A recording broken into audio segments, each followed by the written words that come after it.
Aquí agua, Susi de Pellerano transforma el agua en ritmo, transparencia y estructura sensible. La obra no representa un paisaje, lo piensa, investiga una materia en constante mutación. Entre líneas, vacíos y formas suspendidas, el agua aparece como estado perceptivo y como sistema de relaciones, desplazando cualquier lectura puramente naturalista del Caribe.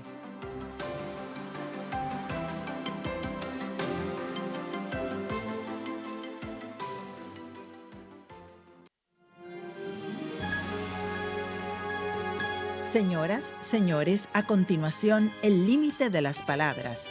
Dolores Reyes de Argentina, Rodrigo Fuentes de Guatemala y Manuel García Cartagena de República Dominicana conversan con Elisa Guerra de México.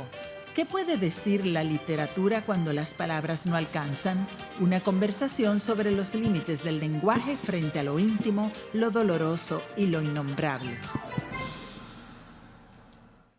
Muy buenas tardes a todos ustedes, República Dominicana. Qué maravilla estar aquí. Mar de Palabras, muchísimas gracias por abrirnos este espacio sin límites para platicar sobre los límites de la literatura. Mi nombre es Elisa Guerra y tengo conmigo a tres grandes escritores. Déjenme, empiezo antes de introducirlos, contándoles que todos los días desde que llegué a Santo Domingo, he desayunado un platillo regional maravilloso que se llama Tres Golpes.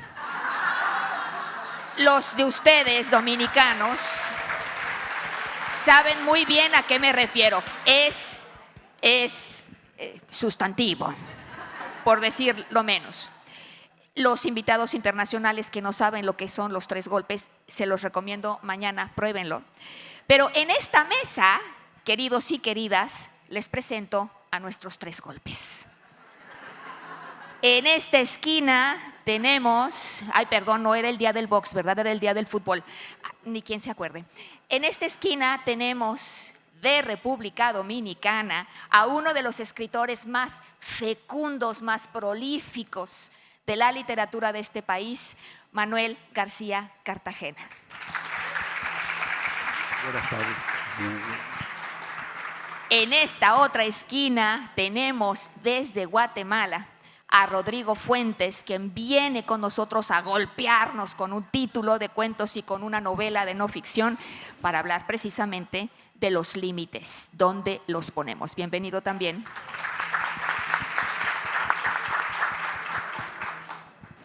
Y bueno, ya que estamos hablando de comer y de los Tres Golpes, Come Tierra y Miseria son las dos magníficas obras de Dolores Reyes, quien viene desde Argentina para compartir con nosotros. Gracias, bienvenida, Dolores. Queridos y queridas, gente bonita de República Dominicana, el título de nuestra mesa es Los límites de las palabras y tiene que ver con cómo se enfrenta la literatura a lo íntimo, a lo doloroso, a lo innombrable. ¿Qué hacer cuando las palabras no nos alcanzan para cubrir toda la experiencia humana? Y quisiera comenzar una primera pregunta común para nuestros tres autores. ¿Realmente les ha pasado que se enfrenten a una página en blanco con un sentimiento o una idea que los desborda y que realmente las palabras no les alcanzan para expresarlo? Vamos contigo, Manuel, como nuestro anfitrión. Dale, muchas gracias y buenas tardes. Ahora sí, fíjate, el cliché, porque es un cliché, de la página en blanco se ha empleado desde hace siglos para simbolizar la situación en la que se encuentra una persona que de repente, con la intención y hasta con el plan, no encuentra sus palabras, no sabe dónde las puso, no dice como dice, no tengo palabras para expresar lo que siento. Pero la situación, a mi juicio y por mi experiencia, está muy lejos de ser esa. Porque, ¿qué es una palabra? La palabra, primero, se puede decir que es una unidad, pero nadie habla con palabras. Yo no hablo así, yo hablo con discursos. Entonces, yo tengo que elaborar ese discurso. Esa elaboración ni siquiera es mía. Decía Paul Valéry que la primera frase la da la divinidad, vamos a decir así, viene de Dios. Y el resto de las nalgas, ¿no? De la sentadera, de trabajar, partiéndose el lomo, a veces quitándole tiempo al sueño para que eso salga. Pero la primera es el brote, la chispa inicial.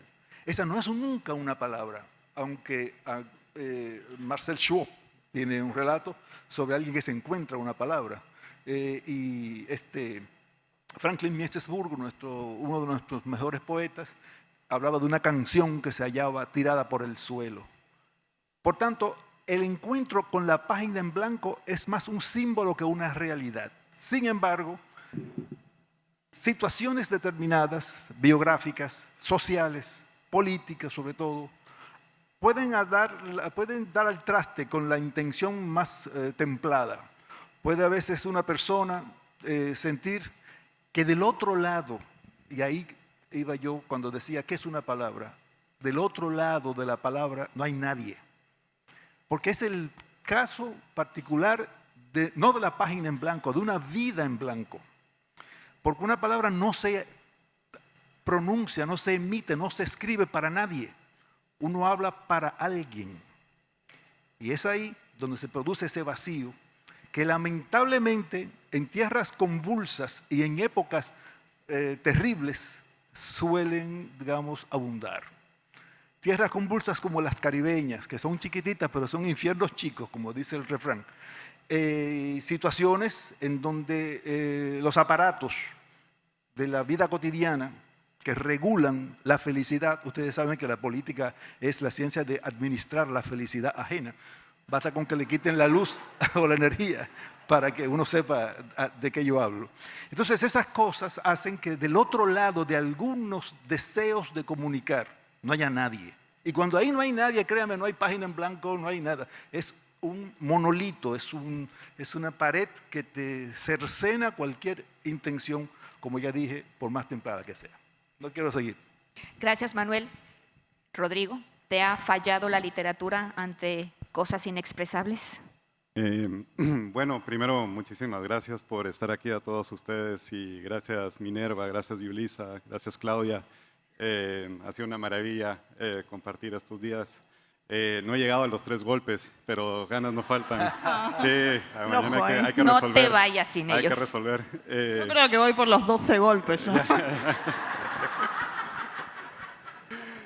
Pues, mira, siguiendo aquí la metáfora de la lucha, creo que independientemente de lo que se esté escribiendo, sea algo cercano, sea íntimo, no lo sea, la escritura es una especie de lucha o quizás baile entre lo que uno quiere contar y el lenguaje y las palabras que uno va a utilizar para contar eso.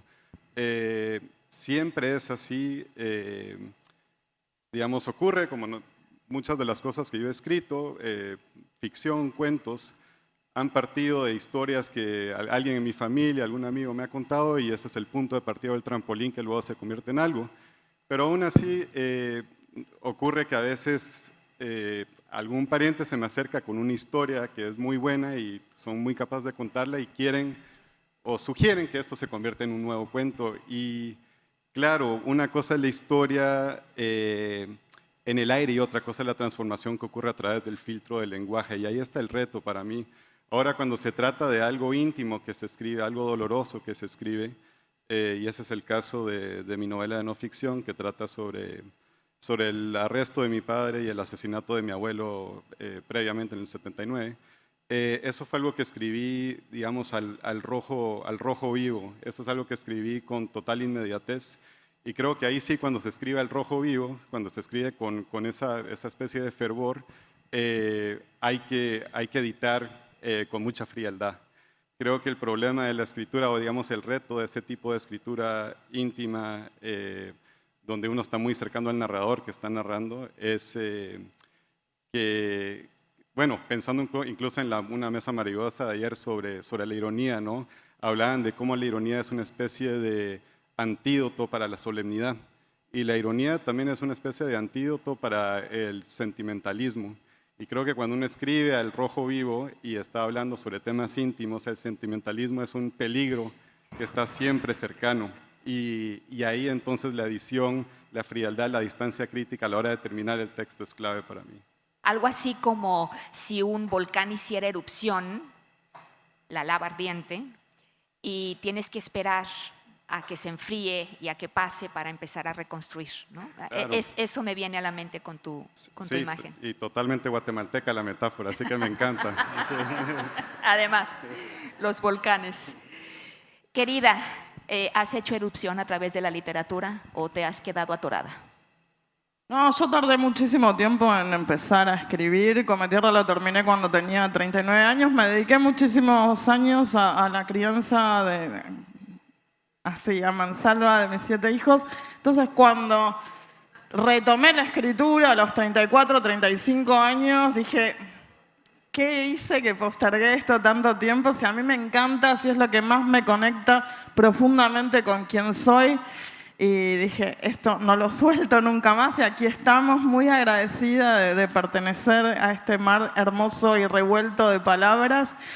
Y pensaba en tu convite inicial, ¿no? En Roberto Al, que decía la literatura tiene que ser como un cross a la mandíbula. Y sí, a veces he sentido que me quedaba sin palabras, sobre todo cuando me pedían que acompañara,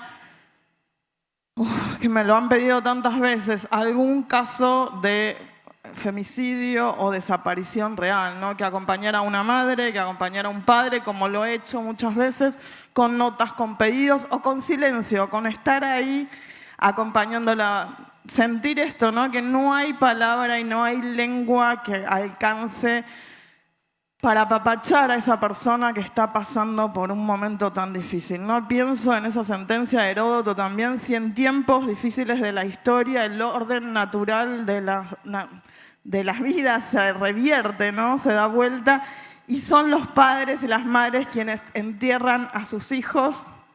Cuánto peor es cuando ni siquiera pueden enterrarlos porque ese cuerpo no está, ¿no? Y están en una suerte de limbo permanente de búsqueda. Me han pedido muchas veces que esté, que acompañe, que trate de romper el silencio, ¿no? Que escriba por las que no están tan bien. Y ha sido durísimo y he tratado de estar. Y es ahí cuando siento que hay que incluso empujar los límites de la lengua, ¿no? Y empezar a contar tantas cosas que han sido silenciadas, ninguneadas, bastardeadas, contadas desde el odio, desde la incomprensión, ¿no? La lengua también puede ser un abrazo y un antídoto absolutamente potente contra esa gran aliada de las violencias que es, bueno, el silenciamiento. Qué maravilla.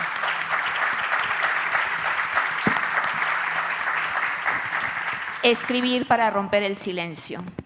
Manuel, tú empezaste intentando romper el silencio no a través de la literatura, sino a través primero de las artes plásticas y luego de la música. Déjenme les cuento que este señor, antes de ser escritor, fue rockero. Ahí como lo ven. Ahí donde me ven. Cuando yo tenía cabello, yo solía ser aspirante a música de rock. Me sigue gustando el rock, pero ya perdí la inspiración. Quizá la literatura te dio más libertad que las otras artes, quizá. Pero bueno, yo lo que te quiero preguntar ahora.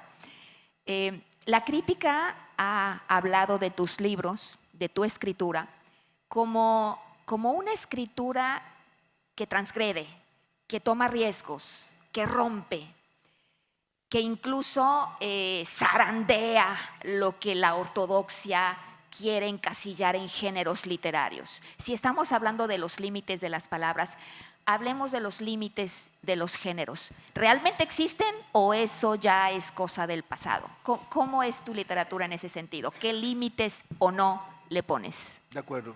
Fíjate, uno vive a veces más cerca de los ecos que de las palabras. Y justamente la palabra género es un eco para mí. Es algo que alguien ha dicho y que ha seguido sonando así como si eso tuviera algún tipo de realidad, pero eso nunca ha tenido realidad. Es un concepto que se construyó en un ámbito académico para clasificar una serie de textos que tenían unas cantidades de rasgos que podían ser comparables o equiparables, pero eso no tiene un espesor real. Un fantasma teórico no va a ocupar nunca un lugar en una una biblioteca, un tramo. Por tanto, tú no tienes una biblioteca de géneros. Tú crees que has clasificado tus obras por géneros.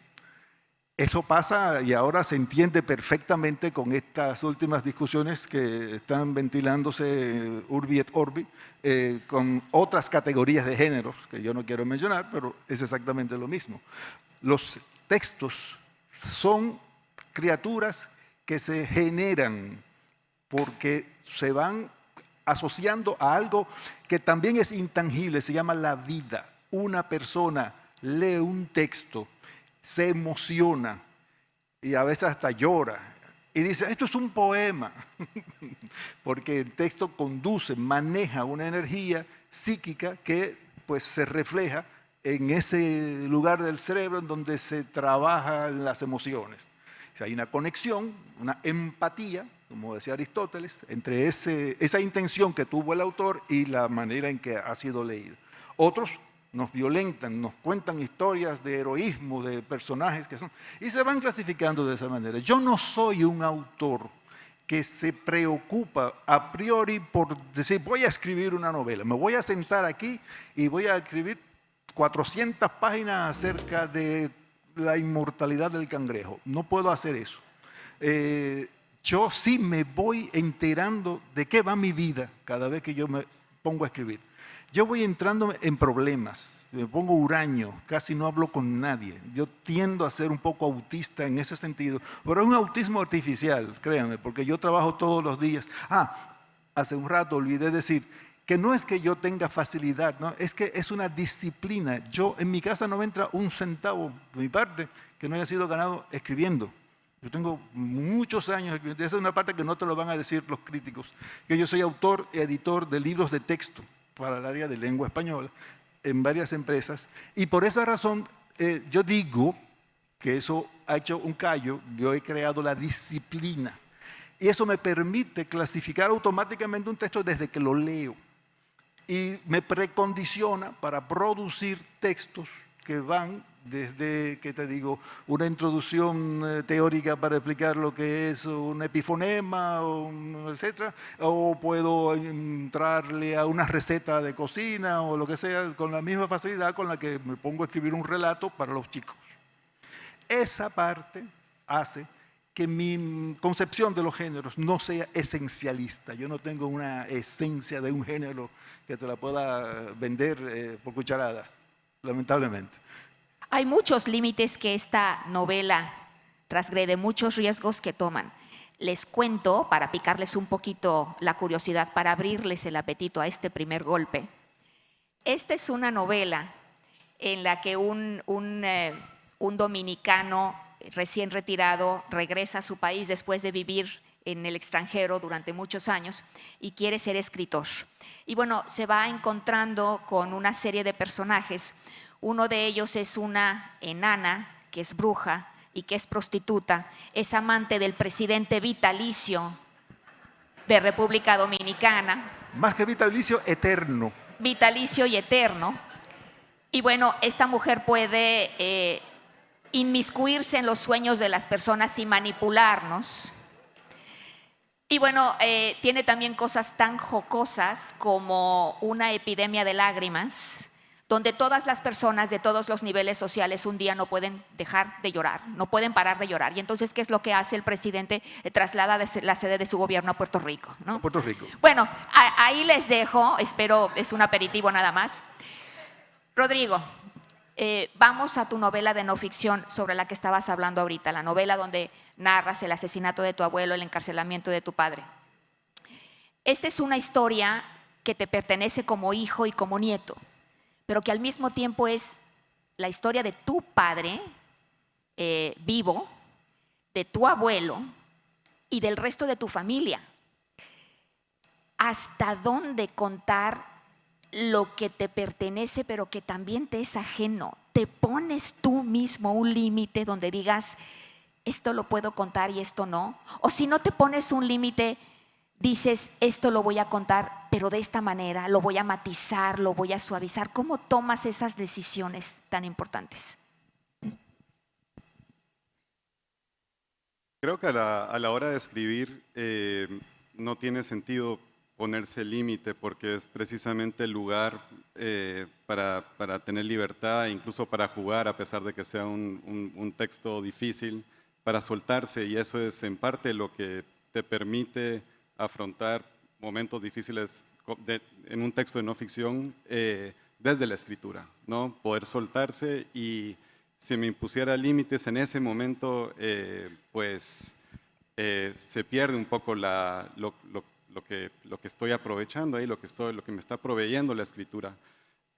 Por supuesto, soy muy consciente de que sobre todo en un libro de no ficción que se va a leer, que va a ser público, se va a tener lecturas, reflexiones, consecuencias posibles de cómo se lea, se interprete, digamos, gente de mi familia. Entonces, francamente, yo hice un poco de trampa, y lo que hice fue que hay una narración en primera persona, que es mi experiencia muy particular con alrededor de estos eventos, pero de ahí me di cuenta que de manera muy clara la historia no me pertenecía a mí, es una historia que era una historia familiar, y que incluso más que a mi papá o a mi abuelo, le pertenecía a mi abuela, a mi tía y a mi madre. Porque en la mesa pasada están hablando de las mitologías familiares, ¿no? Y cómo se forman estas mitologías familiares, que por supuesto la historia, estoy seguro que tanto aquí como en Guatemala, son la historia de los padres muchas veces, no han sido. Y eso era el caso de mi familia, era la historia política de mi abuelo y un poco el legado que se había llevado a mi padre a involucrarse también en política y o movernos por América Latina, salir exiliados, en fin. Pero esa historia, por supuesto, había dejado de lado a las protagonistas invisibles que habían estado todo el tiempo ahí y determinado nuestras vidas. Así que yo lo que había estado haciendo ya desde hace algún tiempo, sin saber que este arresto iba a suceder, obviamente, era teniendo largas conversaciones con mi abuela, que ya estaba teniendo algunos problemas de memoria, entonces empecé a grabar desde hace unos años. Nos sentábamos y yo le preguntaba sobre su vida, sobre mi abuelo, sobre temas, todos los secretos esos que tenemos en todas nuestras familias, pero que no salen a menos de que el acto de narrar los suscite, ¿no? Y ahí entonces yo fui grabando y grabando y sin ningún propósito más que casi que escucharla, pero decir, aquí hay algo importante. Y ya que sucedió en el 2018 el arresto y empecé a escribir el libro, qué sé yo, me di cuenta, no, yo no me puedo dedicar a esta narración en primera persona, sino que más bien voy a ir teniendo conversaciones, entrevistando de cierta forma, pero más bien compartiendo con mi mamá y mi tía, y que ellas me cuenten cómo han visto esto, cómo fue para ellas sobrevivir el asesinato de mi abuelo, tener que salir del país, el terror de los 70s en Guatemala, y de cierta forma, bueno, me di cuenta que eran mejores narradoras que yo, que la narración que tenían a mano, la emoción, los giros del lenguaje, que era una especie de maravilla que yo no había apreciado en su magnitud literaria, digamos, lo había apreciado en su magnitud vital, pero no en su magnitud literaria. Y al empezar a ensamblar esos textos y empezar a jugar con los fragmentos un poco y armar el libro, esas voces fueron tomando muchísimo más protagonismo. Ahora bien, es una historia familiar, pero está muy imbricada, digamos, con la historia guatemalteca del siglo XX. Entonces, mucho de la investigación para el libro involucró acudir a los cables desclasificados de la CIA, el rol que tuvo la CIA, digamos, en el gobierno militar de Lucas García, previamente el gobierno militar de Arana, investigar cómo se había percibido a mi abuelo ahí, acudir a serie de entrevistas con todos dirigentes sindicalistas, colegas de mi abuelo, periodistas, en fin, una serie de personas que habían estado alrededor de estos eventos. Entonces también se volvió una especie de pequeño microcosmos de una historia mayor. Mapa de otros mundos es esa novela de no ficción que estás mencionando. Este es un libro de cuentos, se titula Trucha Panza Arriba, y si hay una manera de poner límite a una historia, me parece que es decidir dónde termina. Estos cuentos tienen prácticamente todos finales abiertos, algunos de ellos que te dan ganas, afortunadamente ya tengo tu Estrangular al contacto escritor. para hablarte y decirte, no me puedes dejar así, ¿no?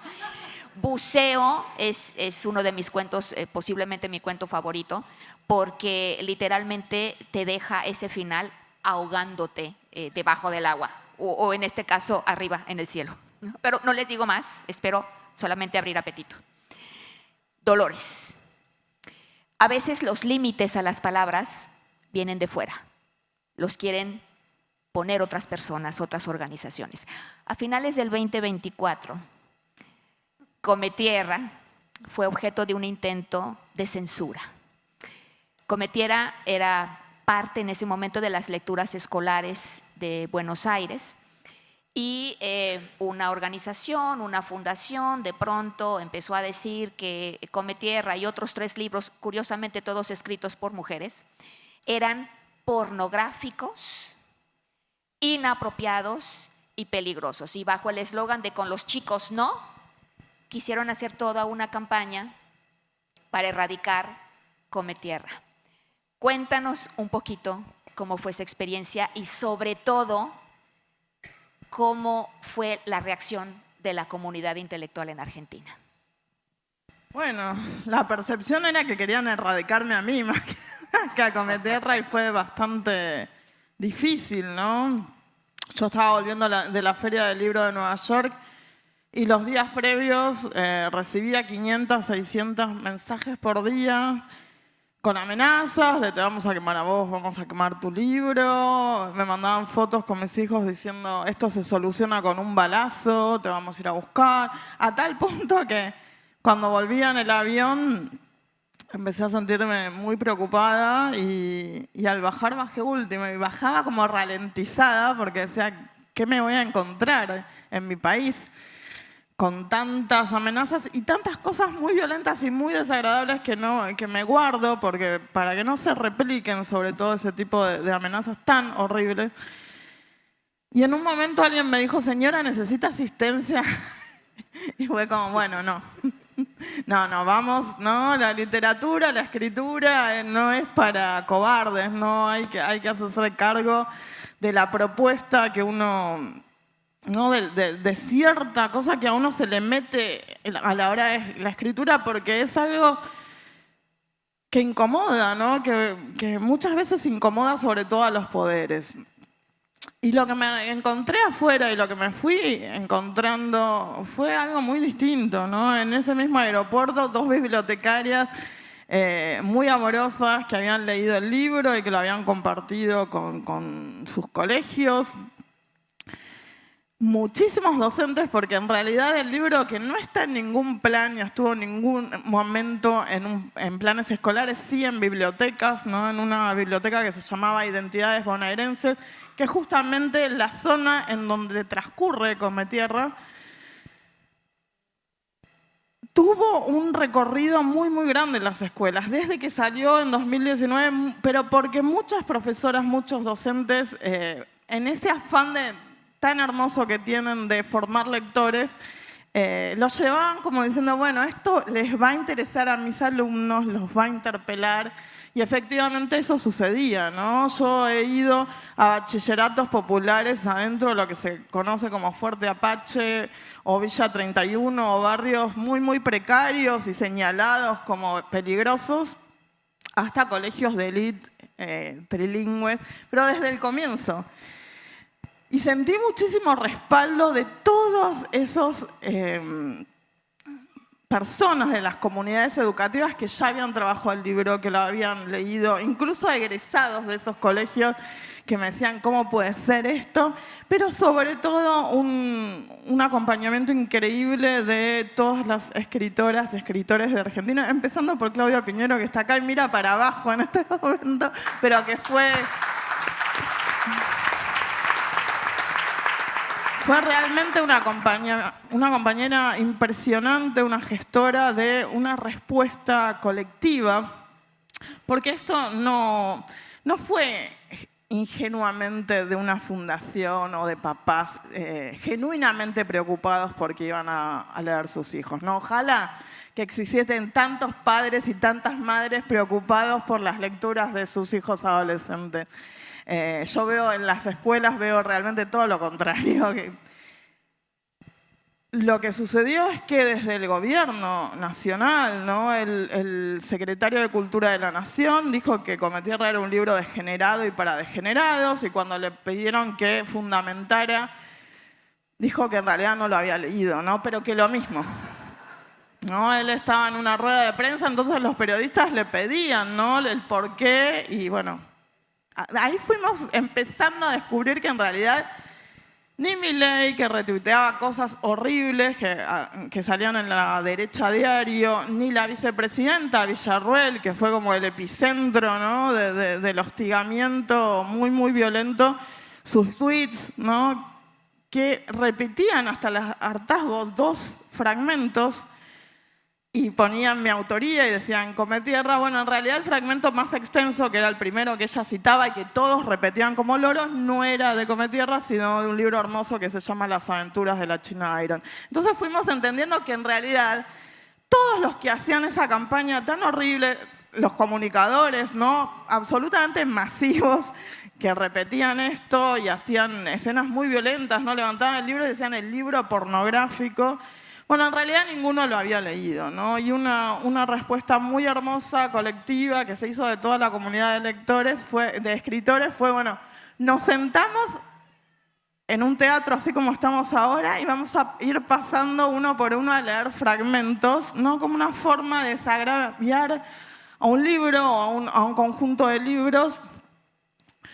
Y fue una experiencia hermosísima, ¿no? Porque qué mejor que sentarse a leer y dar una respuesta colectiva a un ataque tan horrible hacia los libros y hacia quienes escriben los libros y hacia todo el universo de los libros, ¿no? Porque a mis editores también les mandaban amenazas desde personales hasta legales, absolutamente todo el tiempo que permaneció esta suerte de caza de brujas moderna contra los libros.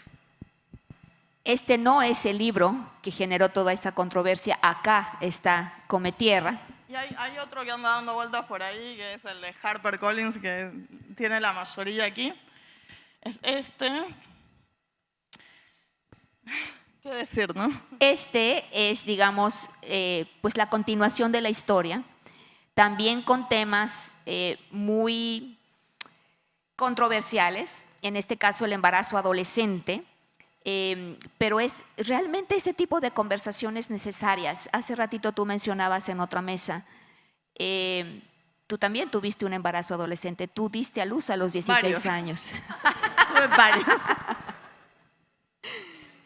Bien, pues Miseria y Cometierra están, por supuesto, allá afuera para los de ustedes que no los hayan leído y que no quieran quedarse con la curiosidad. Igual son algo que supongo que todos hacemos, ¿no?, en estas preguntas previas de los géneros y las voces y los límites de la lengua. Bueno, en realidad lo que hacemos o intentamos hacer muchas veces es borrarnos y dar el espacio a voces, ¿no?, a personajes, en este caso Cometierra o Miseria. Yo pensaba la respuesta violenta desde quienes tienen que cuidar la vida de las adolescentes, de las mujeres, y dar respuestas e investigar cuando fueron violentadas. Si la respuesta a escuchar a una piba en primera persona contando sus experiencias era tan extremadamente violenta, bueno, vemos, ¿no?, después lo que pasa con esos cuerpos y con esas vidas que son incluso violentadas mucho más allá de la vida biológica, ¿no? Cometierra está dedicada a la memoria de Melina Romero y Araceli Ramos. Melina Romero fue una chica de 17 años molida a palo por un grupo de 4 o 5 hombres, todos libres, ¿no?, por supuesto.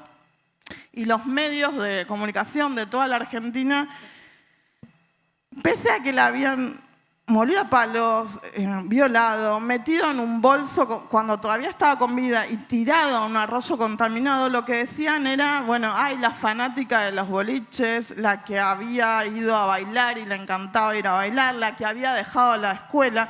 Y hubo toda una campaña espantosa, ¿no?, mostrando cómo se vestía, que iba a boliches, mientras que la madre, ¿no?, nadie la escuchaba y ella contaba que era verdad que Melina había dejado la escuela y que tenía 3 trabajos, entre ellos ser tarjetera de boliches, entre ellos vender esos CDs de música que aparecen muchísimo en la novela, ¿no? Truchitos se les dice en Argentina, esos compilados piratas de música, pero que lo hacía justamente porque ella no podía pagar el alquiler y tenía muchos hermanitos y ella, Melina, sostenía junto a su madre esa economía familiar que eran, ¿no?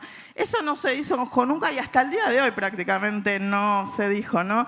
Uno piensa en ese femicidio brutal e impune y de nuevo lo que aparece es la fanática de los boliches, la que dejó la escuela secundaria.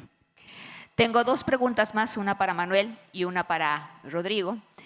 Manuel, en alguna entrevista tú mencionaste que se notaba cuando un escritor escribía a mano, o sea, ni siquiera con o sin inteligencia artificial, sino cuando escribía a mano.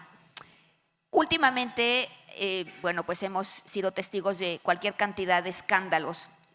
Hace poco apareció publicado en la revista Granta un cuento que ganó un concurso literario y que después fue identificado por muchos lectores como posiblemente escrito por inteligencia artificial. Tenemos, por supuesto, las declaraciones de la premio Nobel Olga Tokarczuk, que finalmente sacaron también de contexto, pero donde ella reconocía que había utilizado inteligencia artificial para la investigación de sus obras. Y bueno, pues aquello fue todo un revuelo. Incluso un libro que se publicó hace poco sobre inteligencia artificial tenía citas inventadas, falsas o mal atribuidas que la inteligencia artificial le había proporcionado al autor de este libro. Entonces, tú además eres también profesor universitario, igual que tú eres docente de primaria y tú también eres docente universitario. ¿Dónde poner el límite ante la inteligencia artificial? Interesante. Para un dominicano, la palabra límite es sinónima, pero casi fotográfica, de frontera. La frontera entre la máquina y el ser humano no es que hay que inventarla, es que es urgente la necesidad que tenemos, porque fíjate cómo van las cosas. Las palabras han sido también representadas como puentes, un puente de palabras, ahora un mar de palabras, pero lo que sucede entre usted o tú y yo, cuando hay palabras de por medio, se sintetiza en esta máxima que yo creo que es común a todo el mundo hispano, de palabras traen respuestas, siempre se dice en ese tono. O sea, lo que tú me dices yo te lo voy a responder, porque hay un intercambio de tipo de alteridad. Hay una alteridad porque esta palabra que parece alteración, pero alteración también es una otrificación de algo que estaba ahí de una manera y que de repente se ha cambiado, se ha vuelto otra. La alteridad es esto que nos hace humanos, es esta forma de socializar, de compartir nuestras experiencias. Pero imagínense lo que sucede cuando mi otro es una máquina. Ahí yo no me reconozco. Y cuando un especialista muy técnico y muy de estos nuevos estudios que se están haciendo con neuros, lo que sea, me quiere convencer a mí de que no hay diferencia. Yo soy profesor de hermenéutica. Si me quiere convencer a mí de que ese texto que lo escribió una máquina es equivalente, primero me está diciendo que no sabe lo que es un texto, porque una cosa es un texto y otra cosa es un discurso. O sea, al otro lado de un texto siempre hay alguien, yo lo decía hace un rato, pero no algo. Entonces yo me puedo percatar, yo no voy a presumir aquí de nada. Cualquier cantidad de límites me quedaría sobre todo muy corto. Yo tengo todos los límites que ustedes ni siquiera conocen.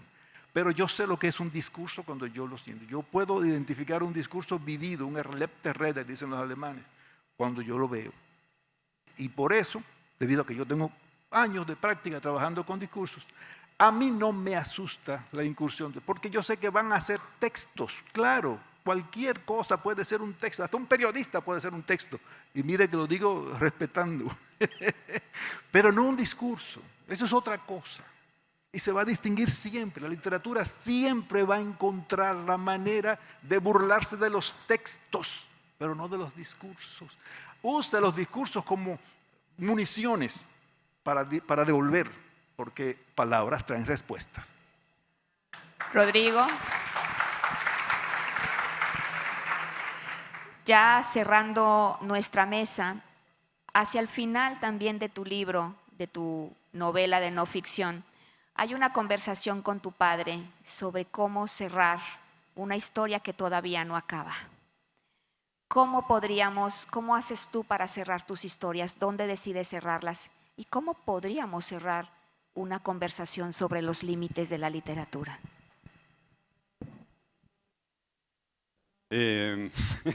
Difícil pregunta, cambia de texto a texto. Yo estaba pensando un poco en la inteligencia artificial y en la docencia, ahorita que lo habías mencionado, y ahorita regreso al final del libro, pero yo no sé dónde poner esos límites. Hay tantos niveles institucionales, académicos que están fuera de nuestro control o por los que tenemos que batallar para que esté en nuestro control, pero lo que sí sé es que en mis clases, yo enseño español, enseño lengua de todos los niveles, enseño escritura creativa, literatura. En las clases de lengua incluso enseñar dejar o facilitar que los estudiantes escriban ficción con lápiz, puño y letra, es la mejor forma de entusiasmarlos y hacerlos sentir que la lengua está viva. No hay mejor manera para fomentar la lectura, para hacerlos emocionarse en clase, que poner un ejercicio, un trampolín de escritura y que escriban ahí y compartir entre todos. Yo no sé la inteligencia artificial hacia qué límites nos pondrá, qué obstáculos incluye, pero sé que el placer de escribir, el placer de compartir lo escrito, el placer de leer en voz alta, como hablabas vos, Dolores, de esta experiencia tan linda que mencionabas, eso es inigualable y eso se hace juntos, se hace compartiendo, se hace disfrutando de la escritura. El libro termina con una palabra, Mapa de Otros Mundos, y creo que es una buena palabra para terminar esto también, que es salud. Queridos todos,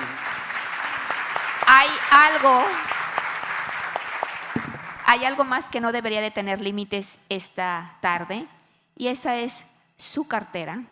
Por favor, abran sus bolsos y compren estos libros. La vida es corta, leamos más libros para que realmente tengamos una literatura sin límites. ¿Quiénes de ustedes tienen con ustedes en este momento un libro? Ok, por favor, saquen ese libro. Saquen, por favor, su libro. Levántenlo. Un libro. Saquen un libro. Un libro en la mano, por favor. Y por una literatura sin límites, les invito a que hagamos un oleaje, un mar de palabras. Por una literatura sin límites. Muchísimas gracias, Mar de Palabras, República Dominicana, y a todos ustedes.